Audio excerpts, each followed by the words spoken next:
Talk about shooting the messenger. Last week, a new variant of the coronavirus was found by South African scientists who promptly reported it. Our country showed conscience, unlike many others who hid it for fear of being isolated, abandoned. But were they wrong? Look at how the global community has really treated those countries affected by the Omicron variant. The reward of scientists, speed, honesty and promptness has been a crippling travel ban that will plunge South Africa and many other affected nations into further misery.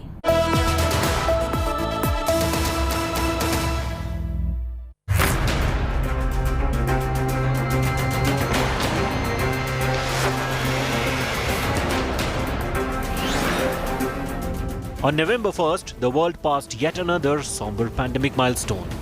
5 million lives lost to COVID-19, bringing to fore the question of making vaccine equity a reality. And while the developed world is moving towards booster shots and continues to hoard these critical vaccines, the lesser developed nations are waiting for their first and second doses. This even as Africa has been hit by a new variant, Omicron. South Africa and Botswana should be thanked for detecting, sequencing, and reporting this variant, not penalized. Indeed, Omicron demonstrates just why the world needs a new accord on pandemics. Our current system disincentivizes countries from alerting others to threats that will inevitably land on their shores. Africans are 1/8 of the human race and only 5% have been fully vaccinated. Travel restrictions have been imposed by nations worldwide on southern African countries over concerns about the spread of the Omicron coronavirus variant. European countries along with the UK have banned travel to and from South Africa and neighbouring countries of Namibia, Zimbabwe and Botswana, as well as Lesotho and Eswatini, formerly Swaziland, both of which are landlocked within South Africa. US has called for travel restrictions from 8 African nations. But can bans be the answer? I think it is important that I emphasize this in the light of the discovery by South African scientists of the Omicron variant of the coronavirus and the subsequent standing united against the imposition of arbitrary and discriminatory restrictions that are not only unscientific but counterproductive in the long run. The UK simply went ahead and imposed the restrictions without even engaging us. So that was basically a unilateral action. South Africa did the right thing by reporting the new variant in a timely fashion, and in return, the entire continent is being punished. International travel curbs on southern Africa have blown expectations of a better year ahead when it comes to the financial and tourism sectors. The docking of the Europa passenger liner in Cape Town on November 30th was supposed to be a ribbon-cutting celebration to mark the official start of the cruise ship season since the pandemic. Instead, passengers who disembarked had to be tested for the new Omicron coronavirus variant before flying straight to home. I'm disappointed, upset, because we lost out before on the previous lockdown, so this season was supposed to kickstart our finances and bring us more closer to how life was before. But now that this Omicron came up, now we are going backwards again, yes. The Omicron variant reflects the threat of prolonged vaccine injustice. The longer we take to ensure vaccine equity, the longer it will take for COVID-19 virus to be defeated. It will circulate, mutate and become potentially more dangerous. Scientists earlier had only detected the Omicron variant in relatively small numbers, mainly in South Africa, Botswana, Hong Kong and Israel. But they are concerned by its high number of mutations, which raises concerns that it could be more vaccine resistant and transmissible. People's Republic of China has always maintained a stand. to unify its country, if not peacefully, then by force that is required. On the other hand, Taiwan, which is Republic of China, has always made the effort, joining hands with allies such as the United States of America, to make sure that PRC does not succeed. Now, Taiwan's submarine project has seen firm opposition from China, but Taiwan continues to maintain and is optimistic that they are war ready in case and should China invade in the year 2025 as is being perceived. Taiwan has allies in the West, particularly the United States of America. Here's a report on Chinese incursions and Taiwan standing firm with her allies.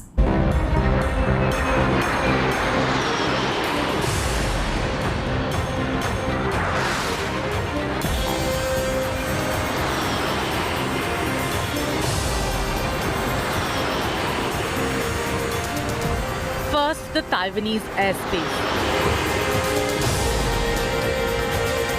Then, it's the international waters. The People's Republic of China had never accepted Taiwan having an identity separate from that of the mainland. For 72 years, the PRC has been priming its army for the eventual takeover of the tiny island. And on the other side, Taiwan has been prepping its army ready for a lopsided confrontation.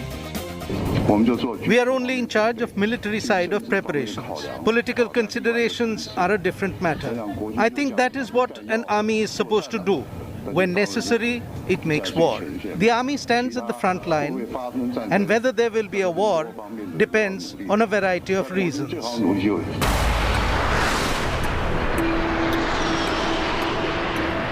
Earlier this week, Taiwan spotted around 27 Chinese aircraft in the air defense identification zone. Reportedly, Chinese President Xi Jinping was in a meeting with his top generals at the same moment.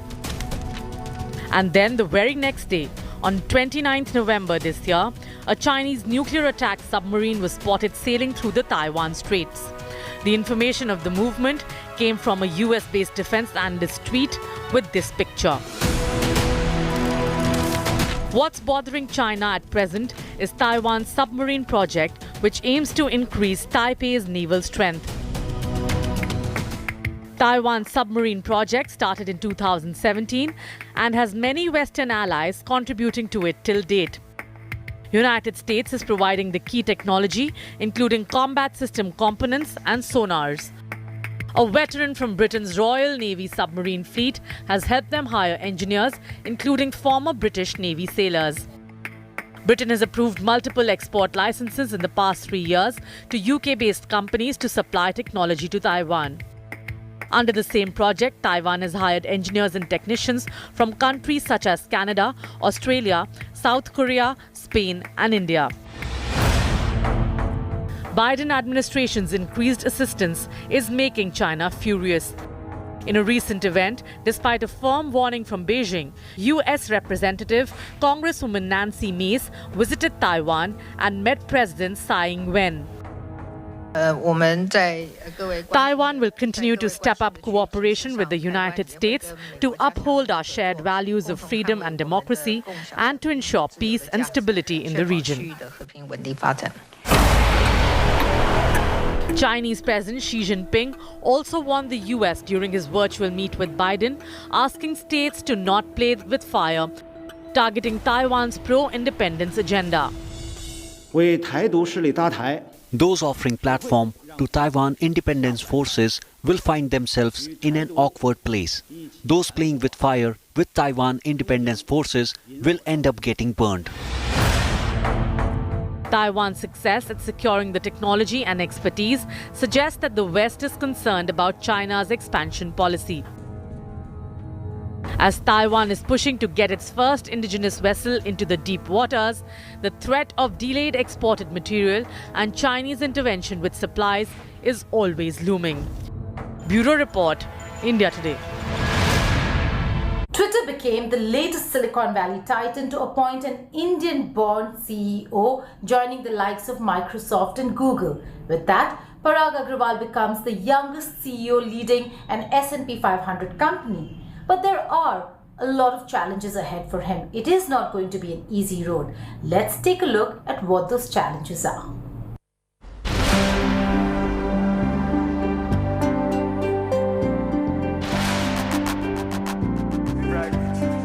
Until Monday, Parag Agarwal was a relatively unknown techie holding a high position in Twitter.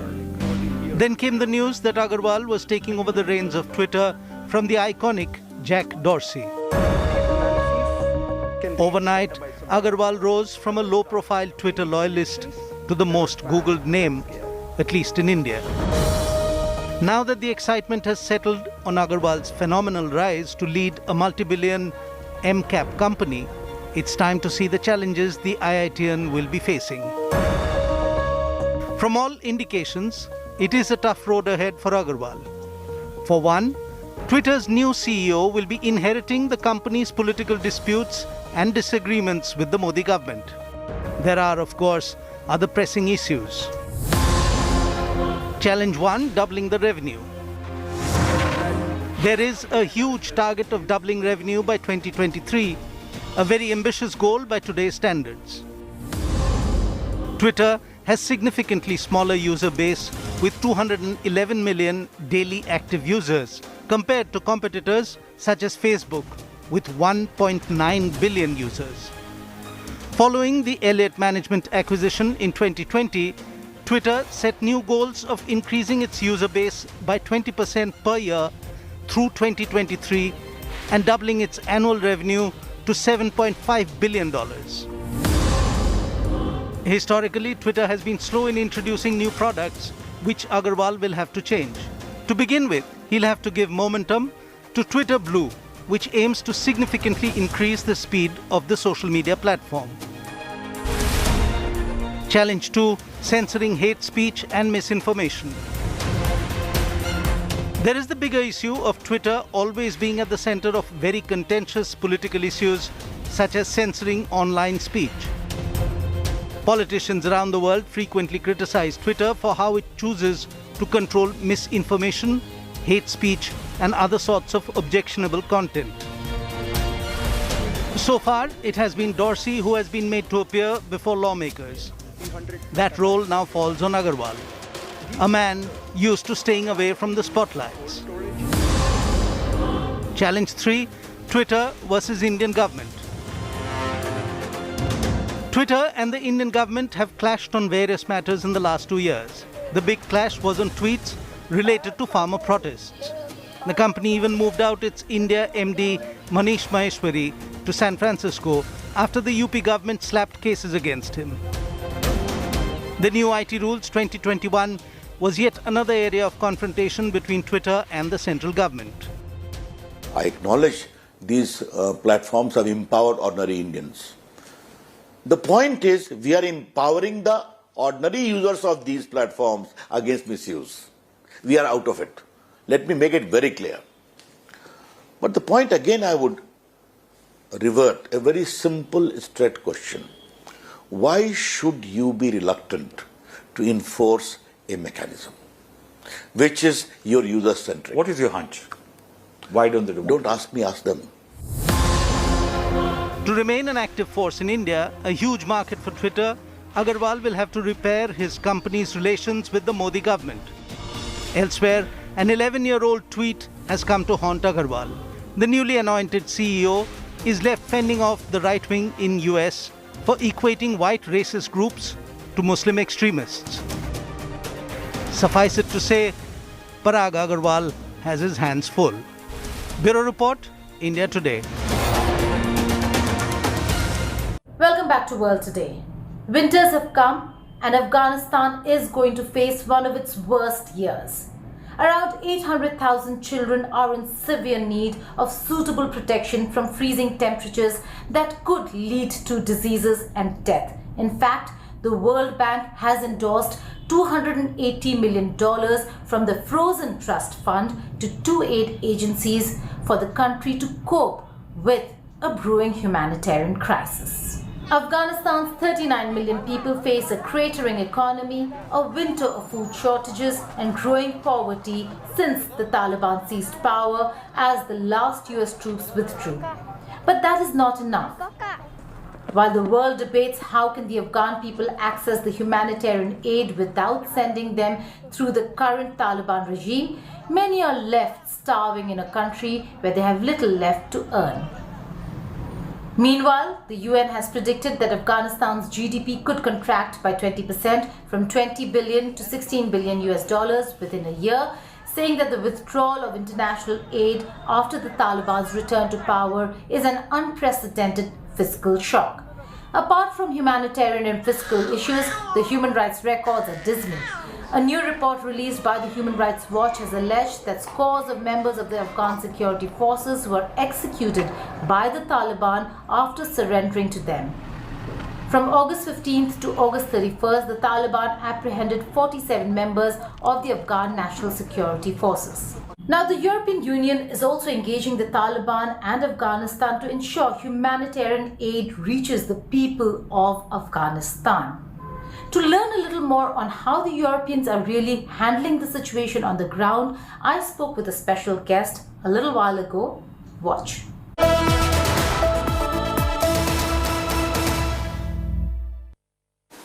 He recently engaged the Taliban administration in Doha. Conversations between the European Union and the Taliban administration or the regime in Afghanistan as to how they're going to take things forward.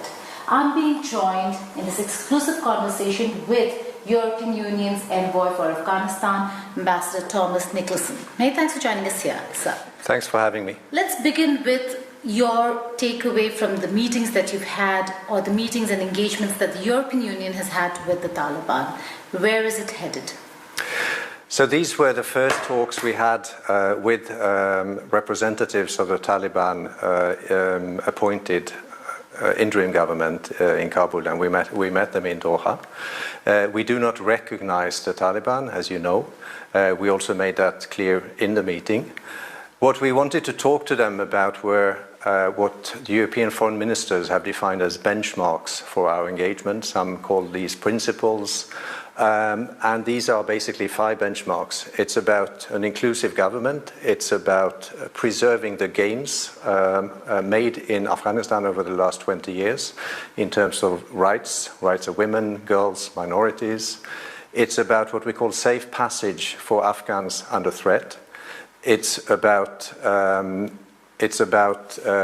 counter-terrorism. And it's about making sure that humanitarian assistance, which the Afghan people needs, that they have access to humanitarian assistance as it is provided. Let's start with the humanitarian assistance aspect, because that's a very important one. That's something that the European Union and the West is really focusing on. €1 billion pledge in terms of assistance. What that really is going to translate to in terms of a breakup? If you could just elaborate on the pledge. So there was a pledging conference in Geneva in September, organized by the UN Secretary General, and the Commission President Ursula von der Leyen made a pledge of up to €1 billion for Afghanistan and its neighbors. As the first parts of that package, we have now increased our humanitarian assistance from 50 million close to 60 million to 300 million, so basically 5-fold. We're also looking into providing what we call humanitarian plus assistance, because we have stopped all development assistance, which in the past largely went through trust funds, through the government, and that assistance has stopped. What we're now looking into is whether we can help sustain basic services, particularly education, health. Can we contribute to incentivize teachers, nurses, doctors, while channeling this through UN organizations, not through the government? And that would be up to another 250 million. So we're talking about roughly 600 million euros. And we will then have to see what the needs are. The situation is evolving with neighboring countries. Where do they see the need for assistance, and what can we do? And here's World at a Glance, where we take you through some other stories from across the world.